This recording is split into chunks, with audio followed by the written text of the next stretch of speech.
Hey, church family, Pastor Isaac here. I just want to share a devotion with you on Ephesians chapter 4, verses 1 through 16. Now, while you're looking for that real quick, I just want to share a little bit of a backstory on this passage in the Bible so we understand it a little bit better. So obviously, this is Paul writing from within jail to the church in Ephesus, okay?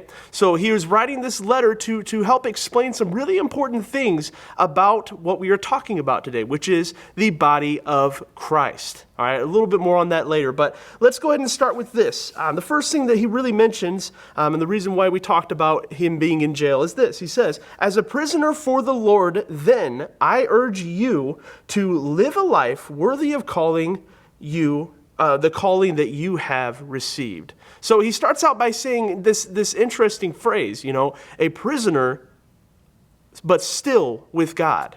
And so when we read that can be a little confusing because we can say, wait a minute, why would it say prisoner with God or to God? Why would that be in there? Well, what he's simply saying there is, regardless of the fact that he's in jail, he's still a part of the body of Christ. He's still writing to this church to help them understand what it means to remain faithful. So he's not lost that.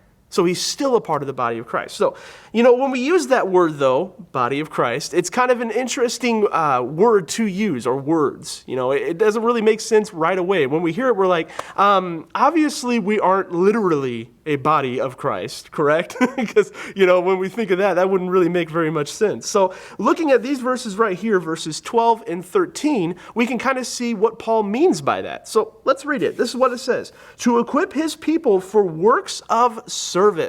So that's very important. But then it says, so that the body of Christ may be built up until we all, ready, reach unity in the faith and in the knowledge of the Son of God and become mature. It finally says this, attaining to the whole measures of the fullness of Christ. Okay? So all of this kind of comes together to explain what it means to be a part of the body of Christ. Now the calling and the purpose of that is so that we can begin to serve others. But here's the thing, when you have a body, you have all these different limbs, right? You have the arms, you have the legs, you have the face and everything like that. And here's the importance of that. We all have different things that we are good at, correct?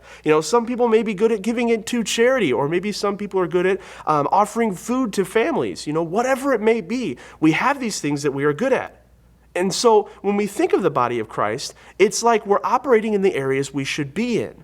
Correct? Instead of something like this, like our foot being our face. You can't see out of your foot, right? That would be weird. That wouldn't make any sense. So what Paul is saying is, when we are operating in unity in the different parts of the body of Christ, we can do amazing acts of service to help others.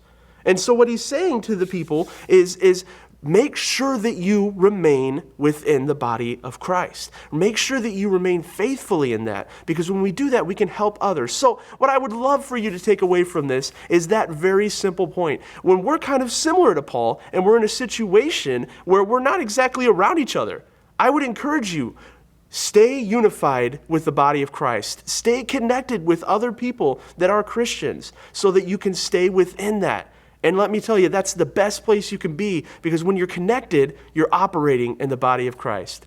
Thanks for taking time to watch this. Have a great rest of your day. Bye.